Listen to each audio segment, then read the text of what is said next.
surrounded by so many people, and each people have different ways, different cultures, different backgrounds, and different ways on how they portray their roles in humanity. Let us also know the aspects of the famous neurologist and psychologist. Then look around. Compare your culture with another culture, because that's what makes you you. The self and the person in contemporary anthropology. Anthropology is a study of people, past and present. It focuses on understanding human condition and its cultural aspect. Generally, anthropology is a very dynamic field, but right now, we will be tackling about it. Since we are talking the self, we will also be touching the field of psychology. Psychology will help us understand ourselves and who we really are, because psychology is a study of how people think, feel, and behave.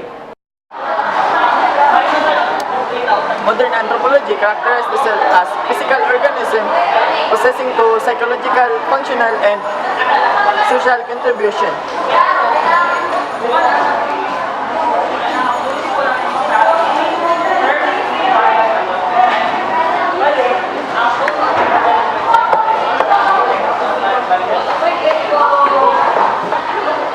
Alright, hey there. So, today we're going to talk about self-representation. So, self is illusory. It constructs a series of self-representation based on the selected cultural concept of a person and a chain of personal memories.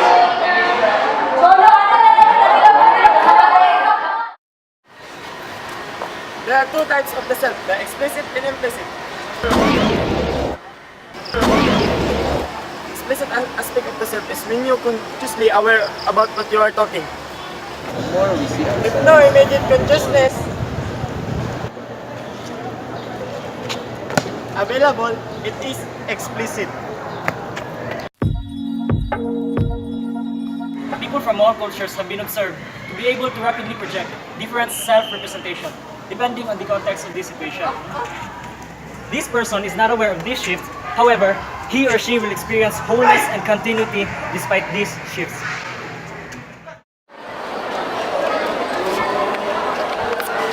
Hey guys, I'm Clark.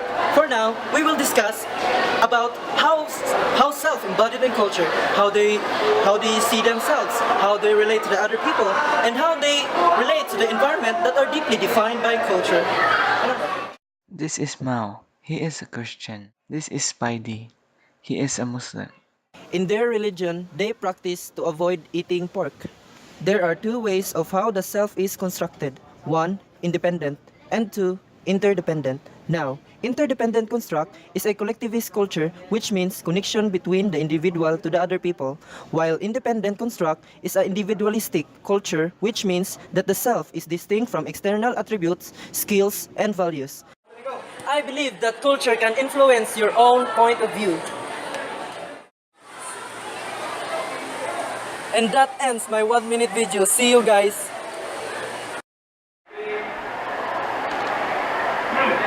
Relationship. Culture influences how we enter and maintain relationship. Will affect you emotionally.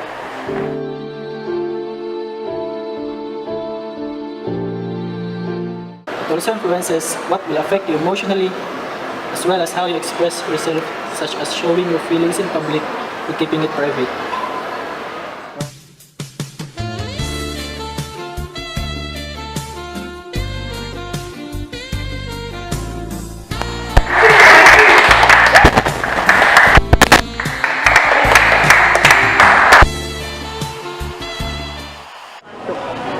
What is psychology?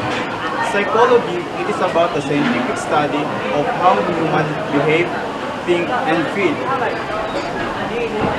Psychology, it includes topics such as how the brain works, and how our memory organizes, and how people interact in groups, and mostly how children learn about this world.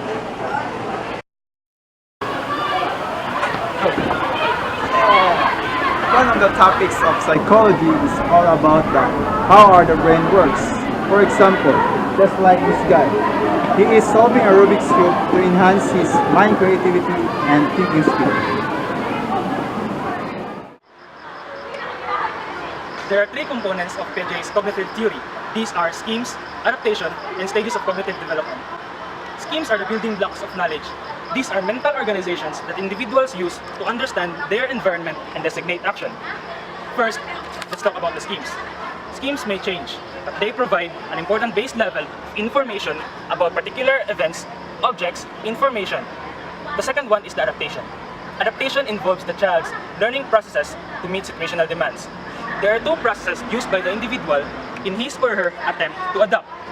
First is the assimilation, and the second one is the accommodation. Assimilation is the application of previous concepts to new concepts, while accommodation happens when people encounter completely information or when existing ideas are challenged. And lastly, the third one, which is the cognitive or the stages of cognitive development. There are 4 stages of cognitive development: the sensory-motor, pre-operational, concrete operations, and formal operations. Sensory-motor, where the child learns by doing and has a primitive understanding of cause and effect relationship. The second one is the pre-operational, where the child uses language and symbols, including letters and numbers.